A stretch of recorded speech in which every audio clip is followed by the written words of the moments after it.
Je n'ai jamais eu de rapport intime avec Judith Godrèche. Jacques Doyon dénonce les mensonges d'une ligue de vertu, mise en cause par plusieurs comédiens. Le réalisateur défend dans Le Parisien.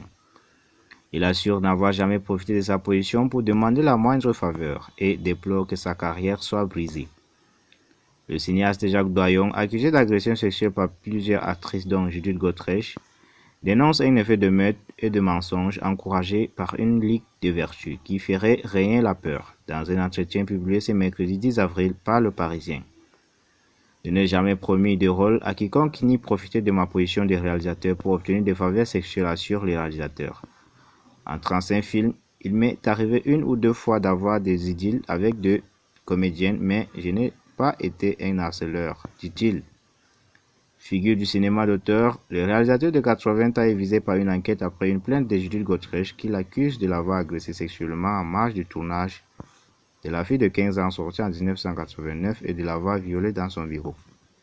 Je n'ai jamais eu de rapport intime avec Judith Godrèche, je n'ai jamais été attiré par elle, assure le cinéaste à propos de la comédienne devenue le fer de lance en France.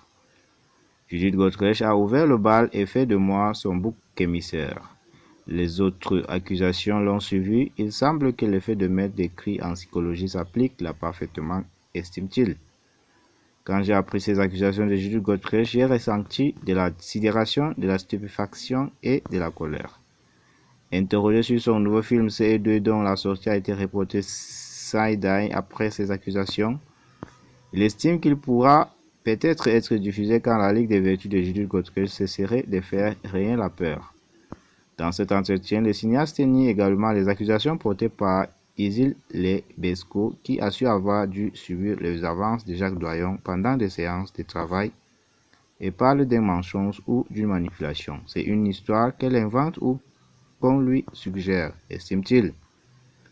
S'agissant d'Anna Mougladlis, qui assure que le cinéaste l'a embrassé de force à son domicile en 2011, il avance l'hypothèse de la jalousie ou, là encore, d'une manipulation. Je pense qu'Anna était jalouse de ma fille qui venait de tourner avec Samuel Benchetri, compagnon alors d'Anna Mougladis, assure-t-il, ou qu'elle a été poussée par d'autres à raconter quelque chose qui n'a pas eu lieu.